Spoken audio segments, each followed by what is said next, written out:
Hello, everyone. It's great to be live for the second live session of NMA Academy. So let me first welcome everyone. So welcome Europe, welcome Africa, and above all, welcome Iran. Isn't this cool? I couldn't believe it. Not all of you may have heard about it, but this night we get emergency permission to include all the Iranians for that. And I'm so excited. So, and people complain that no one is wearing hats. Hold on, I can fix that. 1 second. What if we don't have hats? How's this? Is this better? Yoo-hoo! Okay. Here we are. We aren't here for fun. Oh wow! Athena also has a hat. Look, we are all happy. What I could do. So, in any case, look. I guess you guys see that we're like extremely happy about what just happened this night. I didn't sleep much, so I will be a halfway brain dead moderator for you today, but you'll get over it. So let me first briefly introduce myself. My name is Konrad Kording. I'm professor at the University of Pennsylvania, and I'm interested in kind of machine learning and data about brains, and I'm one of the co-founders of NMA Academy. And let me introduce the other discussions that we have here. The first person I want to introduce is Athena Akrami, who has an amazing lab at Sainsbury Wellcome College and University College London. Athena, do you want to say a few sentences? Thank you, Konrad. Hi, everyone. Yes, I'm Athena, and we have a lab that works with maybe 3-4 different species: human, rat, mice, and synthetic models. So we treat the model as another species in the lab, and we are interested in decision making, inference, memory. And I'm so excited to be with you now and to be part of NMA. It's amazing. If I'm brain dead today, excuse me. I also didn't have much sleep last night, but we will be here for you. Great, awesome. So the next person to join us here on the is Gunnar Blohm. So Gunnar Blohm is professor at Queen's University in Canada and has been a close friend and collaborator for many years, and was also one of the he was with the NMA right from the beginning. Gunnar, why don't you say a little bit? Yeah, thank you, Konrad. I'm so excited that this is starting. We've been working very hard to make it happen, and this is like better than a birthday party, better than New Year's. It's like almost Christmas, but for like 3 weeks. It's amazing. So as a professor at Queen's University, my research is in sensory motor control. We're doing mostly human and artificial human, so models type stuff. And hopefully that'll come across a little bit over the next, today and tomorrow. Cool. Oh, and I brought my Viking hairstyle as well. It turns out that on the Slack that made NMA, Gunnar is called the Viking, and I hope by the end of NMA you'll get a feeling for why. But without further ado, well, it's the first day. It's okay if we spend like 5 minutes on introductions. I should say we will be joined by Arvind Kumar a little bit later, who I'll introduce when he comes on stage. But Crowdcast just gives us 4 screens, which I think is good. In any case, why don't we jump right in? So what we did today is we showed you 3 very different models on purpose.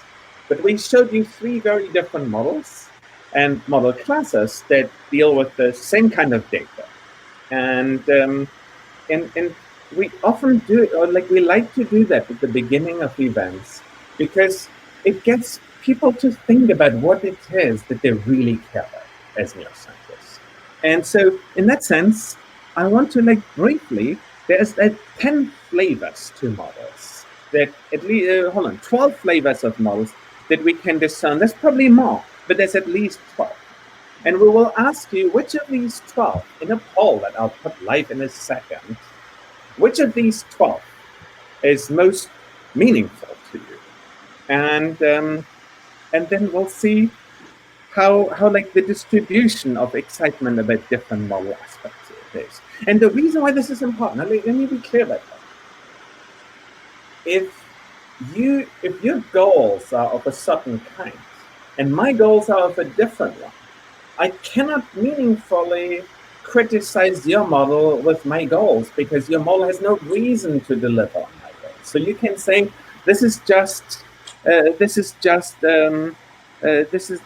philosophy, but in reality, it's not just philosophy. It is philosophy, and we need it to be able to do good neuroscience. And if we try and not do it, it just means that we do it badly. It doesn't. We cannot not do philosophy. We need to ask ourselves what kind of models do I want? So let's go through that list, and that's from a paper together with Gunnar and Paul Schrader and Kendrick Kay. And so let's go through that list. So the first one is useful. I want to build models, and I want to build models that are of the nature that if I would implement them, they would solve real-world problems. The second one is normative, where I can say, I want my model to formalize what it would mean to work perfectly in, or like to work ideally in the real world for a problem that I believe that the brain actually has. And I should emphasize, Gunnar, Athena, if you want to interrupt me any point of time, and Athena, wave at me because I had to mute you because like you had like some sound, some white noise coming from your channel. The third one is clinically relevant. Like, there's a lot of people who build models, and they want the models to be useful to improve lives of patients. There are people who build models with the goal of inspiring experiments. Like you formulate things, and out of it, it's kind of a device that helps you come up with meaningful experiments. There's people who focus on microscopic realism. Does it have the microscopic properties of of real neurons? Maybe. Does it have realistic physiology? Does it have like realistic synaptic learning rules? Things like that. Then there's macroscopic realism, which is, does it describe like the brain in terms of like the brain areas that are there, in terms of like the big scale connectivity maybe between different regions. There's behavioral realism, where I can say, well, does the model produce behavior that is like the real behavior? Like if I write a model of Konrad, does it talk like Konrad and make the same bad jokes? You can say, I might want models to be representational, which means that the units inside of the model should be in the same way as the units that are within the brain. I might want my models to be compact, where I can say, I learn much more out of a model if I can write it in a very compact equation than if it kind of like has to be implemented over like 1,000 lines of Python code or something. We could, some people drive towards analytically tractable models. So the question there is, can I take a model and specify it in a way that I can use math to really understand it? And there's a lot of models of that kind. You can basically do it on paper. And for a lot of people, that produces a much deeper felt insight, and maybe a much deeper insight. So it's very dear to a lot of people. Then there's the idea of interpretable model. Can I take the model and kind of make sense out of it? And then there's maybe the most ephemeral property of models, which is like certain models are beautiful, like they're symmetrically balanced. There's just something about like the way how they fit together that makes this be great. And so now I will put the poll live. So what I want all of you to do is go to the poll that I just put live and vote which of these is most important to you. And I want you to make sure that you all vote. No, so just to be clear, there is down here on the screen, here, there's a button called polls. And I understand that some people will probably be using YouTube, and for people that have very weak internet, using the YouTube link is a very good idea. And let me share that here again. Here. YouTube link. For people who have very slow internet, you can go here, and it should considerably help. Downside, you can't chat with us here anymore. But now let's have a look at the poll. Now, I've never done that, but can someone tell me if the poll is now actually on screen? Yep. Awesome. Okay, cool. So let's see. Let's see how we are as a community about what we care about. Some people like useful models. I wonder how many of those people like. I don't see the poll on the screen. I mean, but it's maybe just me. It's at the bottom, next to the ask question and people. Oh, but then it doesn't show up on screen. I made it like full screen, but apparently that doesn't work. No, it doesn't show. Yeah, I mean, people should just yeah. Okay, but you can all look at it. A lot of us wanted to inspire experiments. Quite a lot of people wanted to explain behavior. And then there's like a smattering about all the others. But like, here's why I think this is so important, that the bulk of the disagreement that I see between people isn't really disagreement in computational neuroscience. It's just that like Gunnar might be all gung-ho about representational, and maybe I really like useful models. And maybe Athena likes microscopic realism. And I don't say that this is exactly what they do like, but I just said that could be possible. And in that case, a disagreement between us might be completely pointless, because my model doesn't claim to have microscopic realism.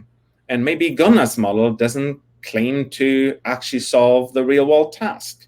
So then how can our two models really disagree with one another? No, we can learn from one another. But like this clarity about what we care about is really essential there.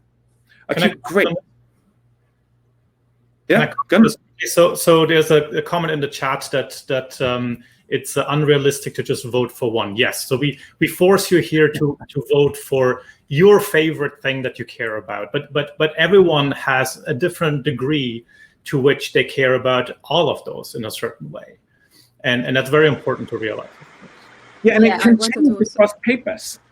Athena, sorry. Yeah, I think no. So I just wanted to emphasize on that if we change the poll to a kind of a ranked choice options, then it would have been maybe a richer picture, because I think like maybe a model that is useful at the same time, it might also be interpretable. It might also be beautiful. You know, that they really overlap with each other, but each model might emphasize on one aspect more than the others. And another comment that I really kind of in there, I would like to add a comment to what do we mean by useful, and what is a real world problem. I think like philosophy also deals with real world problem, and cosmology deals with real world problem, because they are just seeking knowledge, right? So if you really expand that, then I think a lot of models can be really useful, because they just like teach us about the universe around us, and that's very valuable in its own.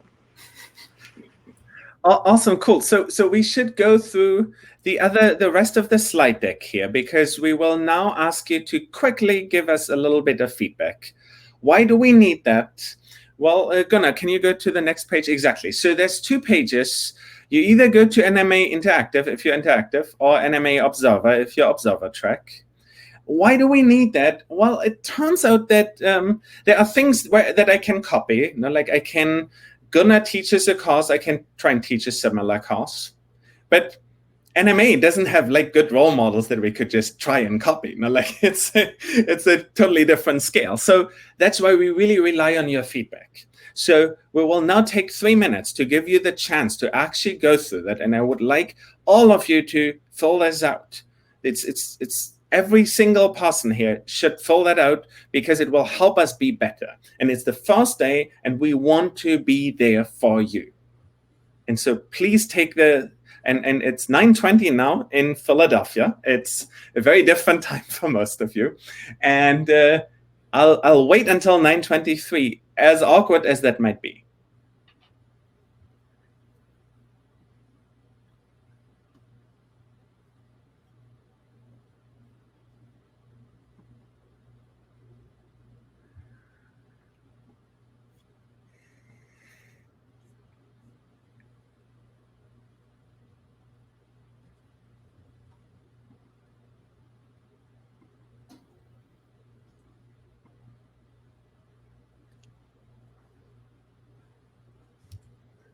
3 minutes is a long time if you have to quietly stare at the screen.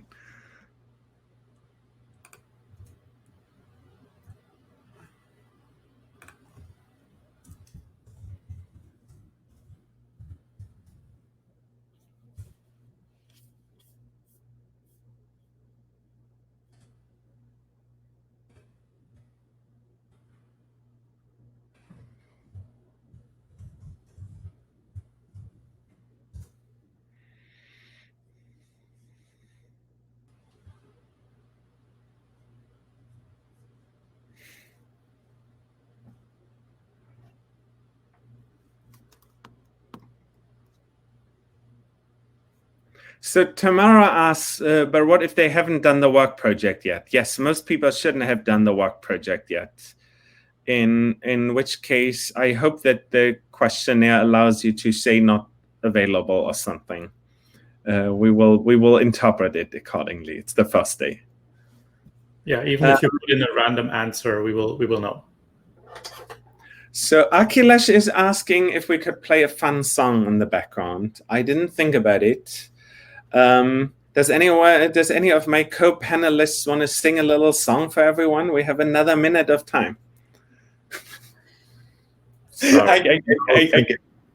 I guess there's no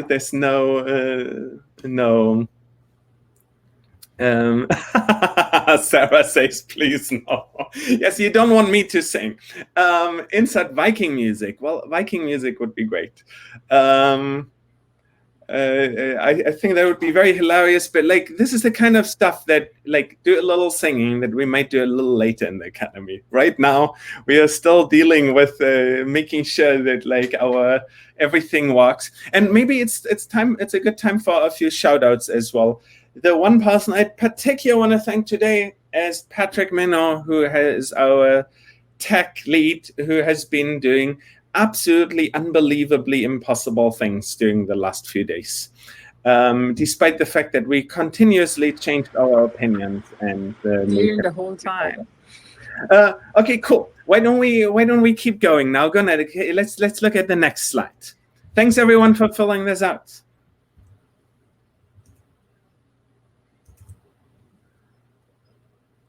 Okay. Neurostars. Gunnar, can you say something about Neurostars? This is just to indicate again where you can find information, in particular for the interactive students here. So you all know that you have to go to the Neurostars main page, and then if you click in the black box, the Neuromatch Academy part, that's a private subsection, and in there you essentially have a subsection, that's the first top arrow here, where you can find your particular information that you have access to, like your pods, etc. And in there, you will also have the links to the daily reflection that you just filled out. Right. Okay, cool. Like that. That's the announcement for the Neurostars. Did we have one more slide, or was that the rest of the slides, Gunnar? That's it. That's it. Okay, awesome. Now we finally get to the good parts of that, which is the science. But before we do that, let's also bring Arvind on screen. Here.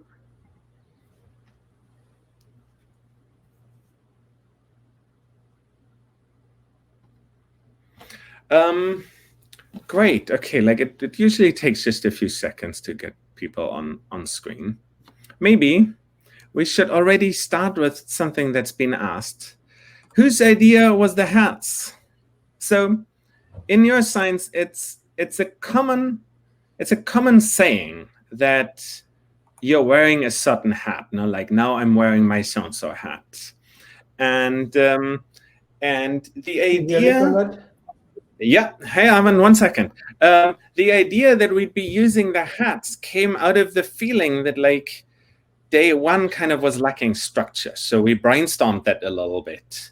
And then we came up with the idea of the hats to give it more structure. So, and I believe that I was the first person who proposed the hats. I can't confirm that. Okay, great. So in any case, that way I also get to like show off my favorite hats. So thanks, Sophia, for your question. So Arvind, so Arvind Kumar is joining us from KTH in Sweden. Arvind, do you want to say like a few sentences?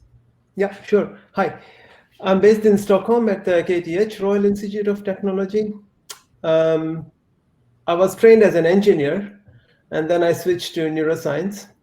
I kind of remember when Konrad was graduating, I was visiting INI around that time, and I was amused that a PhD student has a shoe on their desk, right? Coming from India, a shoe never touches anything academic. So I don't know if Konrad remembers that, but never. Anyway, I did my PhD in network dynamics. I was studying how neurons interact when they're connected as a network, and ever since I've stayed with that question. So my research in my group, what we are interested in is that how the connectivity and neuron properties, they interact to shape the network dynamics and hopefully also function. Cool, great. So why don't we jump like straight into the questions? You did exactly what I wanted you to do, which is like vote on them. And so let's first talk about examples of hybrid models. This is a question by Kaysen, like hi Kaysen. Any example of a model that is not why, how, or what model, or any model that is a hybrid model. So there are certainly hybrid models. Do any of you guys want to like add one of them or like contribute a hybrid model? Gunnar, you've built hybrid models. Come on, tell us about it. I mean, many models are inherently hybrid models, and very often whether you classify them as what, how, or why depends very much on your goals, actually.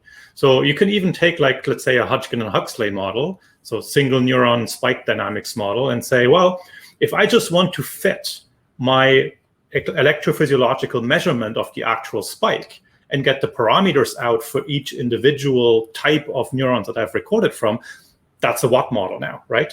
I've done nothing but like curve fitting.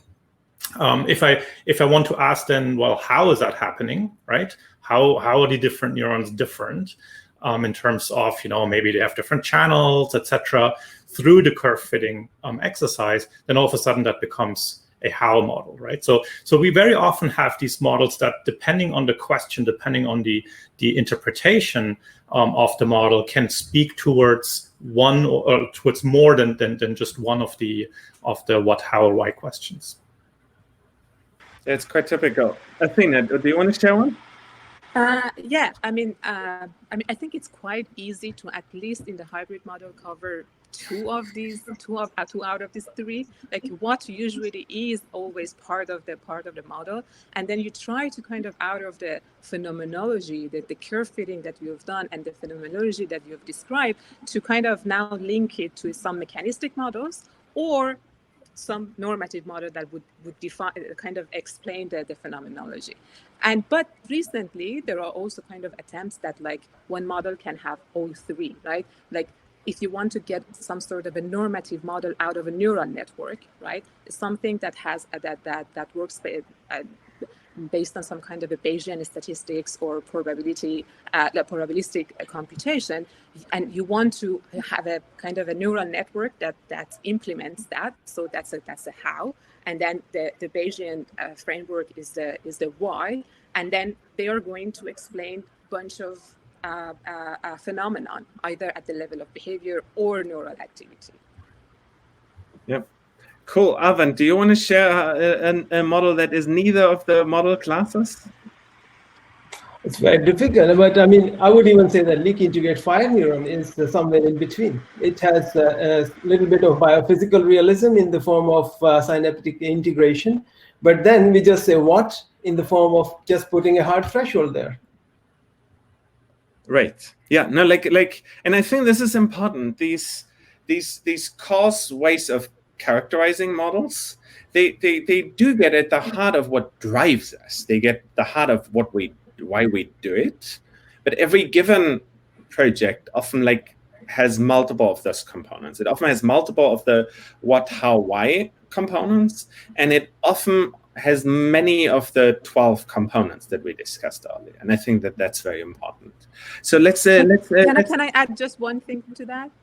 I mean, it's also very important to kind of have a iteration between these three, because they add constraint to your models, right? So you might come up with some model that like has explains some sort of optimal behavior, but then the question is that optimal with respect to what, right? We need to kind of operate in a I don't know, for example, in some evolutionary constraints or some kind of an environmental constraint of animal that would add a lot of constraints on your model, and they are really good, because then they are going to kind of link you to the mechanistic model and have a narrower classes of model that would explain better the system that you're dealing with.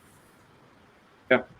Oh, and to add another class, just talking about Paul Sisek, you can in principle build evolutionary models. Like they derive from none of them. They derive from yet a completely different logic. It's just like a lot of neuroscience papers are kind of close to like these prototypical ones. So let's go through the questions a little bit. Is there a distribution that can have more entropy than the exponential distribution, which is a question by Yuki Fujishima. Arvind, do you want to answer that question? Yes, of course. I think it's already in the tutorials, right? A uniform distribution would be one, for instance. But the question is not about just the shape of the distribution. I think exponential distribution emerges as a maximum entropy model when we put a constraint that we want a certain firing rate. Right? So the idea is that we want to put minimum information about which we are certain. So we say that I have a neuron which has a certain firing rate, and I don't want to make any further assumptions beyond that. And with this assumption, the model I end up with is an exponential distribution for interspike intervals. If you put extra constraints on it, then it may turn out to be a different shape, which will have a different maximum entropy. Yeah, and in fact, in statistics, it's a whole branch where you take constraints and you derive what's the maximum entropy distribution for that set of constraints. Like in this case, we basically kept the mean number of spikes constant, but we could have kept then some of the squares of the spikes constant, and it would have led us to a different space. And there could be cases where we could make that point where we could say very high firing rate times are like extra expensive because kind of the cell is outside of its normal range. And so yes, what's maximal entropy completely depends on the constraints you put in there. One thing I want to add, Konrad, just to elaborate on it a bit, that when you say that I have, let's say, a lambda hertz firing rate, and if you assume that your intervals are equal, then you are making an extra assumption about interspike interval properties. When you say that it's Poisson, then you are saying that I do not know when the spike will occur. I do not know whether intervals are dependent on each other. But the moment you say that, is it regular firing rate, you have made an assumption about interspike intervals. So this is how you can further keep constraining. That's right. Yeah. No, and like I want to situate that a little bit. Like reality is on neither of the extremes of that. Like we don't really have an exponential distribution because we have too few very short delay cases. We also never have like a constant distribution because, well, until where? Like it would have to have a hard cutoff somewhere. And so reality lies somewhere in between, of course. So let's take a few more questions here. Here we have a question from Shweta Prasad, and already blanket apology. We have people from so many countries here that I will be screwing up your names like all the time, and please, like everyone already take my apology for that. But the question is, in tutorial 2, why do we draw current from a Poisson distribution? What's the intuition behind that? Arvind, should we start with you? I mean, like I don't know which specific thing they are referring to. Is it like okay. So hold on. I think I can take this. So the question is, in tutorial 2, we assume that the input neurons have Poisson output. Why do we assume that? The reason why we assume that is because when we look at neural data in first order approximation, they generally look like they're Poisson. They aren't perfectly Poisson, so there's like some corrections that you could do that generally describe the data better. But it's generally the case that very few neurons in the brain go like click, click, click, click, click, click, click, click, click, perfectly periodic. Yes, those neurons exist, but they are rare. And neither do they... Just the one thing that makes help with that intuition is that when we look at the mean firing rate compared to the variance, they scale with each other, right? And that's very, very much Poisson. That's right. It's one of the criteria or one of the properties that it often has. But it's also like it kind of implements that if I've seen the last interspike interval, like if I have waited for a certain period of time, the so-called hazard rate, the probability that now a new spike comes, is kind of constant in first order approximation, and that again produces like a Poisson distribution. And the details of that, we thought, in fact, at some point of time to build that into this day. It turns out that if you have an exponential interspike interval distribution, or like you have a process where it's basically the chance of each spike occurring in one interval is like fixed, then if you bin it, it has a Poisson distribution. It just means that the sum of Bernoulli distributions is Poisson, and this is beautiful, but like it just didn't really fit into the day. So, but that is like a super good and important question, and thanks, Shweta, for asking that here. Good. Next question. It's a question by Virginia Lee, and by the way, I want to add one thing. You guys are already answering the questions to one another. This is awesome. This is super cool. It's cool in multiple ways. Some questions will not be asked, and it's then nice if people have the answer. The second one is you get us an idea of what you're thinking about, and also it's like that's how a community is. You know? Like we help one another, we explain one another things. So why do we compute entropy to compare models? Who wants to take that question?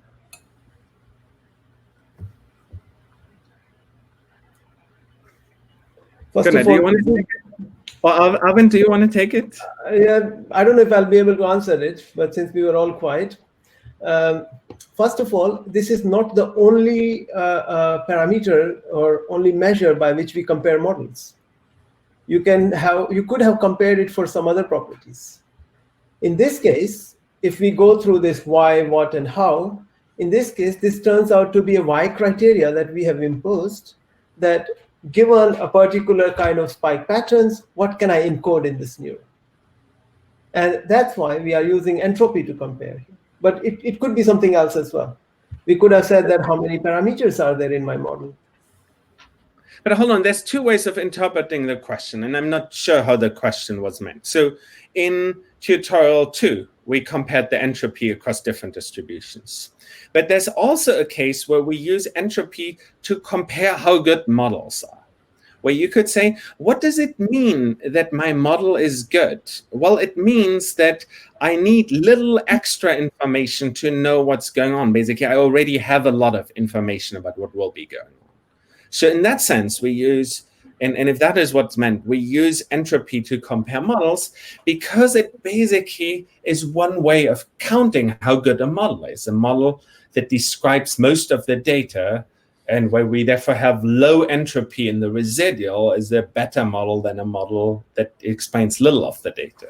So I'm not sure how it was meant, but I think however it was meant, you should, we hopefully covered it. So thank you, that was a great question. So here, the next question is a question by Arif.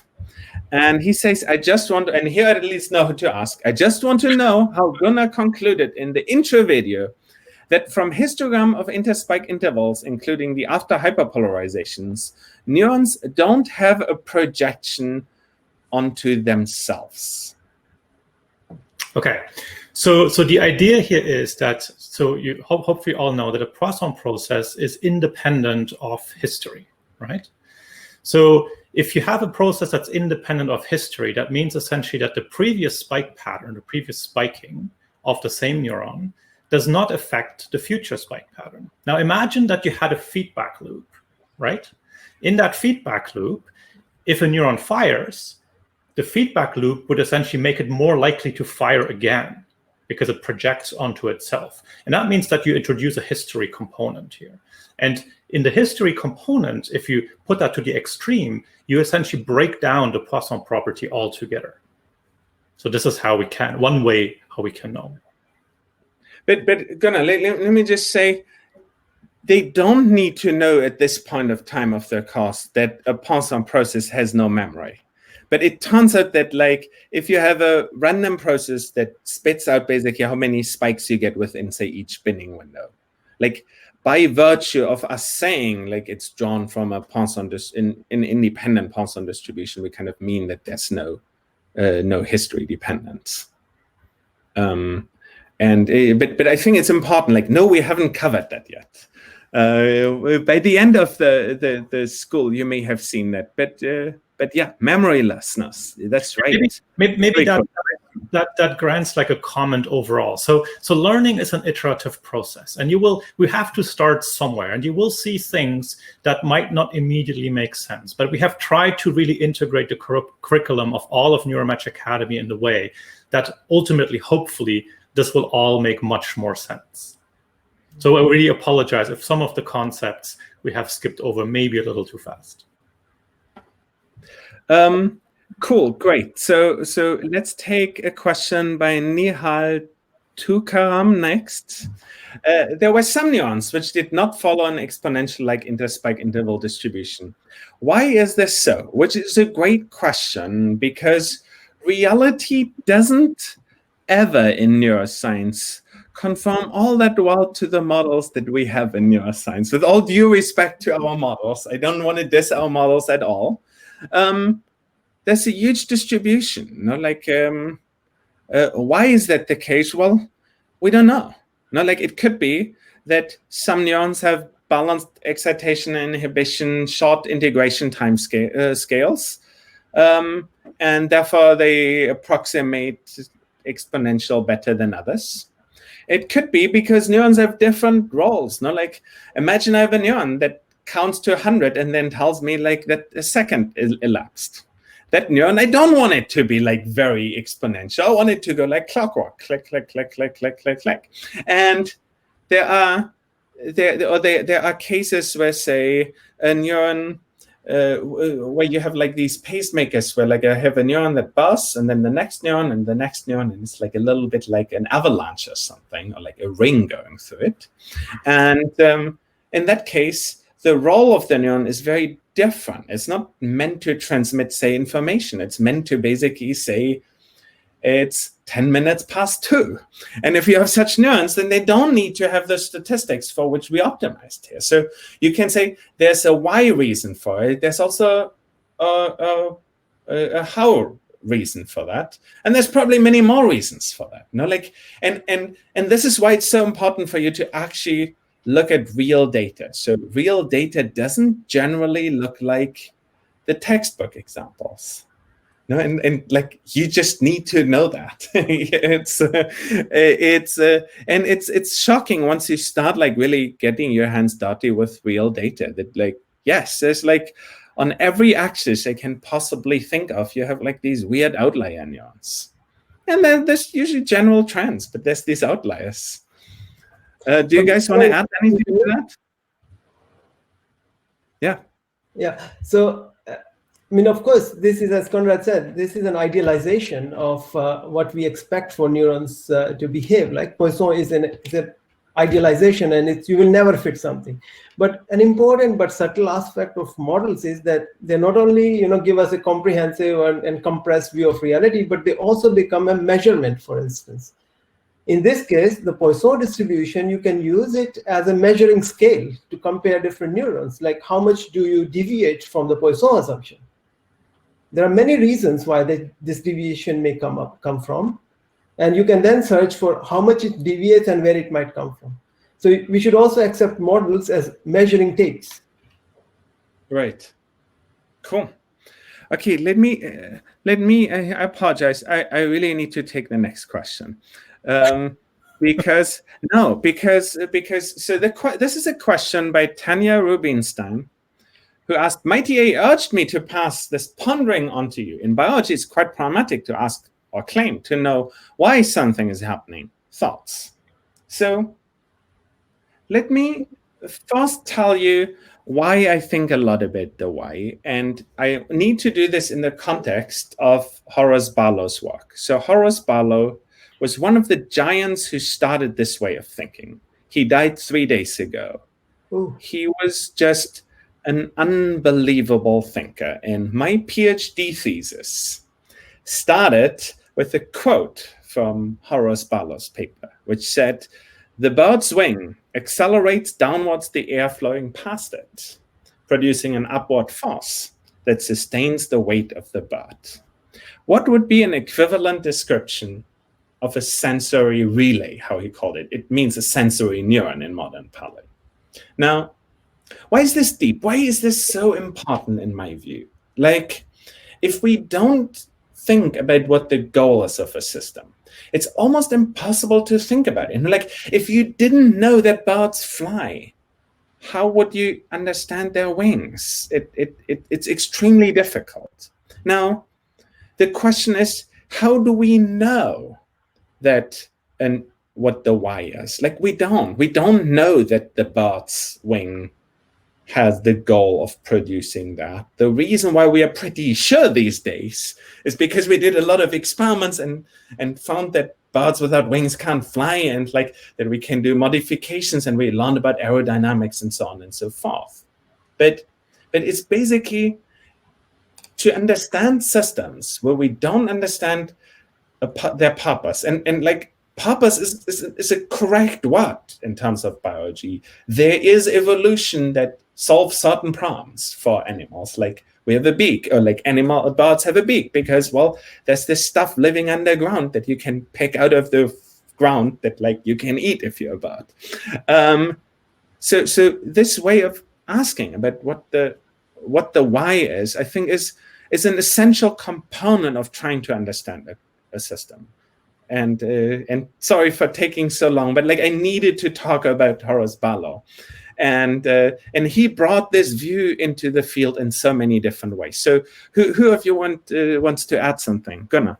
Yeah, so maybe just to add that it's really, and again, this is something we will hopefully emphasize more over the day tomorrow. It's really about diversity. Different types of questions can give us different types of answers, and any model is an abstraction. Any model is just part of the reality.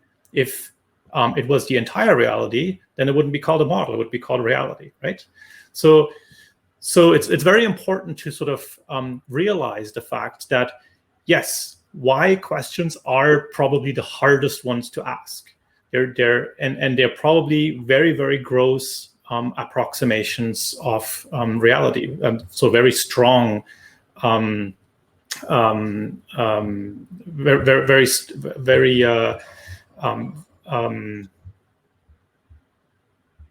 sorry, I'm blanking on the word here. That's ridiculous. Anyways, so you got me. But the important part is that we can still learn something from them. And since they're hard questions, they typically provide profound answers. And that's what we're after as scientists, right? The word I was looking for was abstraction, which I don't even know why that popped out of my head. So why models are typically highly abstracted models. And so they're in that sense relatively far from reality, but it doesn't mean we can't learn anything from them. Athena. Sorry.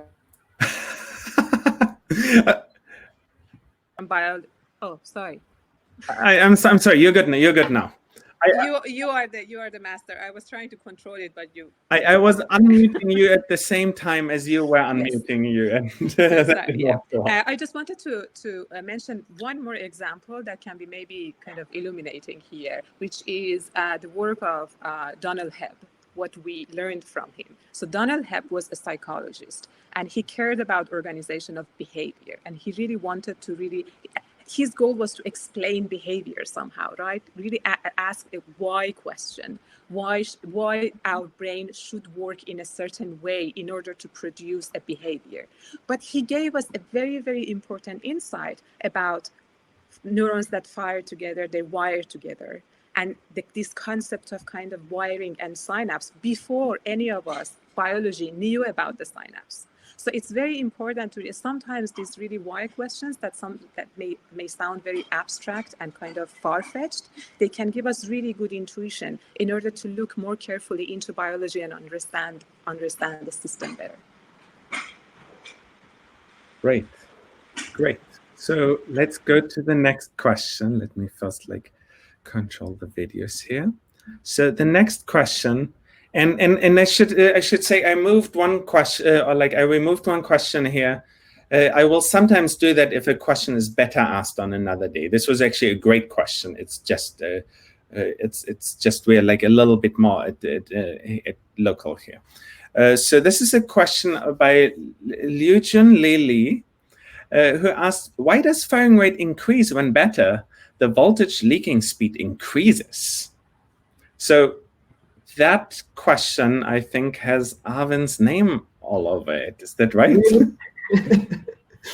So beta is something that you're fitting to the model, isn't it? Okay, yes. So it's the decay rate. Now we have a leaky integrate and fire neuron, and there are domains where making the neuron more leaky actually makes it spike faster, I believe. And I think that's at least the question. It sounds like it's a empirical finding. I think the answer, you should ask yourself, what is happening to this neuron? How is leak related to what we call as the time constant of the neuron? So if neuron's time constant increases or decreases, its integration speed increases or decreases, meaning how fast it hits the threshold, that changes. So that's one relation, but this should not be always the case, because once you have increased the leak, you also have reduced the effect of the inputs, because the membrane can't hold that much charge. So this is like a double thing, that on one hand, by changing leak, you are making your neuron faster, but at the same time, you are reducing the effective weight. So in this case, most likely what you are doing is that when you are increasing the leak, you perhaps needed more input to this neuron, and when you added sufficient amount of input, it definitely spikes faster. Right, but let me see if I get the intuition right. So if I have a long time constant, it means that if I was unlucky enough to get negative current, I will basically be very strongly hyperpolarized. I will be very far away from the spiking threshold. And I can spend potentially a long period of time bouncing around there. And so in that case, the leakage kind of gets me towards zero, which gives me yet another chance to reach the threshold at the next time step. So I think something like that is the intuition there. Yeah, that by leak kind of gives you a lower bound, right, below which you will not go. That's right. Yes. Yeah. It will exactly. It will bound that. Now I wonder what the dependency is and how to understand it. This is probably something that the field understands well, Gunnar. Yeah. So one way to think about it is to take it to the extreme, where say if you have 100% leak essentially, but then a single incoming spike essentially can trigger the neuron, right? Then essentially you would spike every time a excitatory spike happens in the input, right?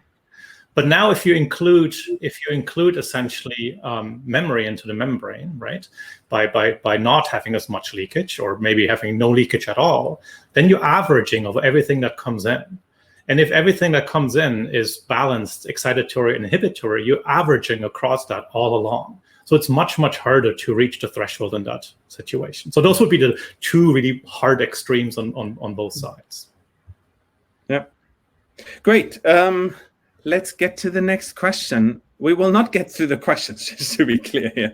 But this is a great question. And I love how the voting on questions really makes sure that these are lots of really really interesting questions. It's really great.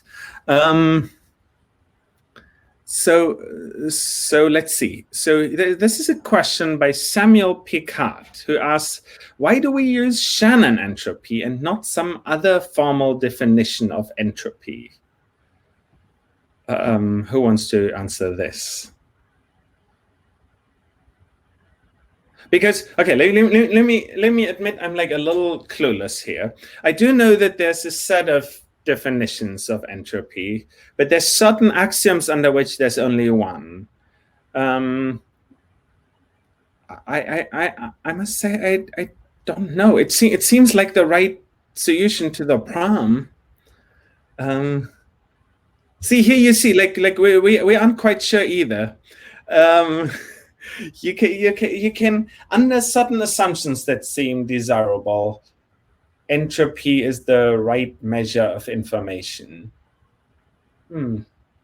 Okay, look, we will just simply skip that question because we don't know the answer to that, and that's okay. And I think this is something that is really important for you all to see. Like, we don't have all the answers, and no one in yours, no single person in your science has all of them. And there's always, yeah. This might be a question, though, that might need a little bit more specification. So there might be another day where this question could come up again, and it might make more sense on that day. So just maybe keep it in the back of your mind. Cool. Okay, here's a question by Pui Shi Li. Are there any statistical methods that we can systematically evaluate how well our decided distribution, exponential in this case, fit the distribution of real data? Oh, this is great. Who wants to answer this question? Gunnar is smiling. Sure, I can answer. I mean, the short answer is yes, of course, and you will learn all about that on day 3. Essentially, all that day 3 is about model fitting and how to evaluate how well your model actually fits. And yes, there's many different statistical methods you can use. There's also other methods you can use to evaluate whether your model is good and a good fit. That depends on your own criteria. So some people might be interested in, for example, qualitatively describing certain things, but I don't really care about quantitativeness, right? So one of the criteria that you voted on earlier was simplicity or elegance, right? So very often, as a physicist, I'm a trained physicist, I would prefer like a model that has very few parameters and ideally can be written as a one-liner in terms of equations, right? Now, that might do a terrible job in terms of fitting the exact details of a complicated system, but it might give me a very elegant description of the sort of overall rough behavior of the system that I'm very happy about, right? So here's a criteria where, you know, if you fit like a deep neural network to your data, that might do like very, very, very much better than my simple one-liner, right? But I would still prefer my one-liner because I can learn much more from that one-liner than from a deep neural network. So there's both statistical methods for evaluating, like, you know, an R-square or whatever it is, but there's also other methods for evaluating how good a model actually is, and it's very important to keep them in balance. And when you set out to model, and you will see that tomorrow, it's very good to from the start define what your goal is, what you will ultimately really want to care about. Yeah, but maybe to add a tiny bit to that, because I think the question was kind of fishing for that. So one thing we often use to say how similar to probability distributions are is we use the KL divergence, where which basically says how surprising is the data of one process under the assumption that the other process describes the data. That's one of the terms that might help you if you want to already dig in. But like, it's right, we will get extensively to it later in the academy. Now I should say it is 10 on my time zone. It's much later on your time zone. Officially, this is over. I will, if that's fine with my co-hosts, I will keep taking a few more questions, but you're all free to go. And if there's project work for you, please don't be late for that. If someone is expecting you, don't be late for that. If your family has dinner ready, please don't be late for that. But we'll take a few more questions if that's fine. So here we have a question of Patricia Rubish. Is there a good example? Oh, hold on. Is there a good example which primarily has beauty as an objective? Isn't it more an emergent property of the process of building the model? Does anyone have a good example of something that's super beautiful? Super beautiful. I mean, it really depends on what's your definition of beauty. In math, what I learned, what beauty is to bring together something completely unexpected, like the famous Euler equation, right? It brings together exponential pi, imaginary iota, and 1 and 0 and so on. So that's beautiful. I don't know if in neuroscience we can say something like that we have reached this level of beauty. In a way, if you think about McCulloch-Pitts, I think that's an awesome model, right, in terms of beauty. It is so simple, and it has so many nice properties. And if you stretch it, I think you can really bring it back to biology as well. So to me, the very first model in neuroscience, or maybe second model, I would say, is by McCulloch and Pitts. And this ANN is, I think, super beautiful. Other beautiful model is Lapic's description of a neuron. Lapic in 1907 proposed the first model. At that time, we didn't even know what is happening in the neuron. And he just said, yeah, just assume it to be an integrate fire neuron. That's it. So to me, in this case, simplicity is beauty, and reducing this amazing complexity of biology to simple math of either a threshold or additions and a step function. I think I would say that's beautiful. Yeah. Do either of you want to contribute an extra model for what you find beautiful?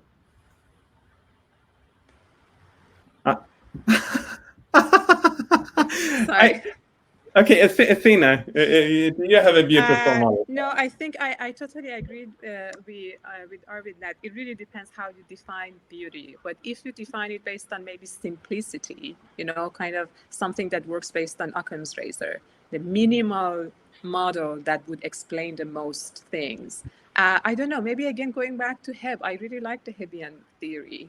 And a lot of, it explains a lot of things that happen in the brain. It is producing a lot of artificial intelligence, even to this point. And it's really simple. So I think that might be a good example. There are anti-Hebbian plasticity rules as well that and it's not the ground. It's not the only truth, but I think it's very powerful and simple. Or what about Lyapunov functions for learning, for the dynamics of learning systems? Exactly. There's a lot of different, incredibly beautiful models whose usefulness hasn't been proven yet. But they're great for me. It's very, very useful for any nonlinear system. I mean, that's an awesome idea, right? Yeah. Do you want to explain what that is? Arvind, do you briefly want to summarize it for our audience? So the idea of Lyapunov function, so basically we struggle with calculating stability of nonlinear differential equations. And Lyapunov, I think, I'm now over-interpreting, but I think he had this deep insight that if we relate now math to physical systems, that in a physical system, stability means finite response for finite inputs. And how do you reach there? And there he said that let's define something energy equivalent for our system of differential equations. And then you just relate it to the physical analogy of energy, that for a stable system, energy must go down. Yeah, and there comes out this idea that your Lyapunov function should be positive semi-definite for a stable system. And as long as you can define it, you have the stability notion. This is beautiful. And you should also appreciate that we are just there where Lyapunov left us. There's hardly any conceptual progress on this. Yeah, isn't that interesting? But it's for people that read that like literature a lot.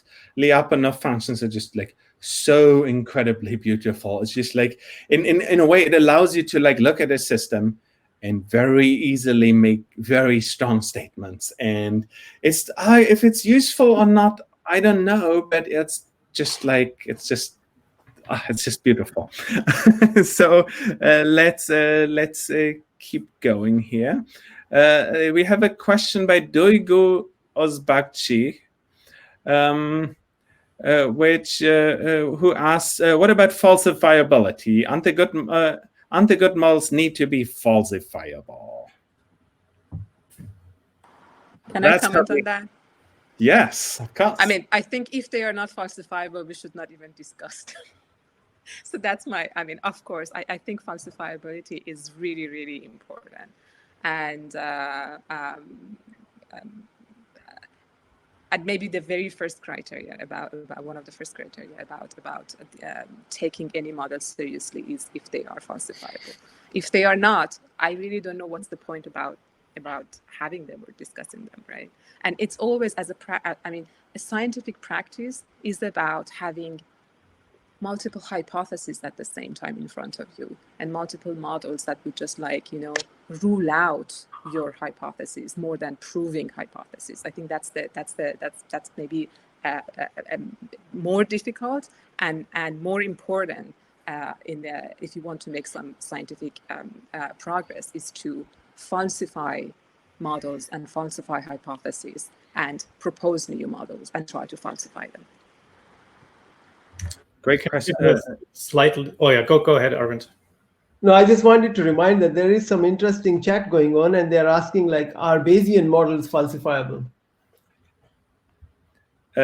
Okay, that sounds like Gunnar. Do you want to answer it, or should I? It's kind of. So let me give a very brief sort of so there's different types of models, and the free energy principle came up, which is more of a framework and a set of tools than an actual model per se.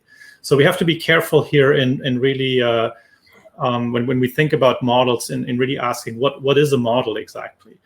The free energy principle is really a set of tools borrowed from physics that allow us to build models ultimately, but itself is not a model. And if you ask Carl Friston about that, he would totally agree with this. Yeah, Bayesian is not a model. Bayesian is a framework. It's a clear subset of Y models. And every individual Bayesian model is refutable like any other model. Now, like if I say this is the predictor for what you'll do in a certain situation, you do experiments, you show that it's not, and it's refutable. The framework isn't, and it would be insane if the framework was refutable. No, like what is Bayes? Bayes is we'll get at it in exactly 1 week from today. But Bayes just means that you use uncertainty in a good way. How could that possibly be refutable? That doesn't even make sense to have that be refutable. Now, is it the idea that you always use all information optimally? Yeah, sure, that's refutable and it's wrong. But that question, is Bayes refutable? That's like saying, is the idea that the brain is that the brain computes by lots of neurons that interact, is that refutable? No, it's a truism in the same way as the fact that you need to deal with uncertainty in the real world is also a truism. It can't be refuted because it's obviously true at some level. And at the same time, every individual specification of it can totally be wrong.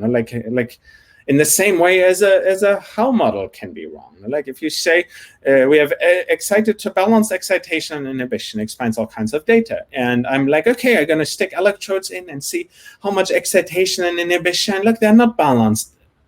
Then I refuted it. And in the same way, if you sort of have a Bayesian model that says the stuff that you see is more important than the stuff that you hear if what you hear is very noisy, then yes, I can refute that by doing that experiments and seeing that it's not. So maybe the analogy would be to say something like, oh, is linear systems refusable or linear algebra refusable? Oh, no, it's not. You can't falsify that. That's just a set of tools that exist independent of what you apply them to. Now, if you build like a linear system model of the brain, is that refutable? Oh, yeah, absolutely it is. It might be a very bad description of the brain. So Gunnar, the next question is like decisively for you, because Matteo Mancini asks if you can please wear your favorite hat. It's not my favorite hat, but I wore it at the beginning. So here it is again. This is my outdoor hat when I go hiking in the Canadian bush. The NeuroMatch Academy logo now. It has to have a NeuroMatch Academy logo now. So I think this is as far as we can go in that session. I ran a poll to see what people think, and we are basically split half and half into people who want to like break off right now or very soon, and people who want to basically keep going forever. I personally could go forever, and well, we might find a time at some point of time to like open-endedly discuss. But let's thank our panelists again. Thank you, Arvind. Thank you, Athena. Thank you, Gunnar. And let's thank all our participants. Like this fact that you ask those questions and comment on them and like have this debate with us, this is like incredibly valuable. So thank you very much and enjoy the rest of NeuroMatch Academy.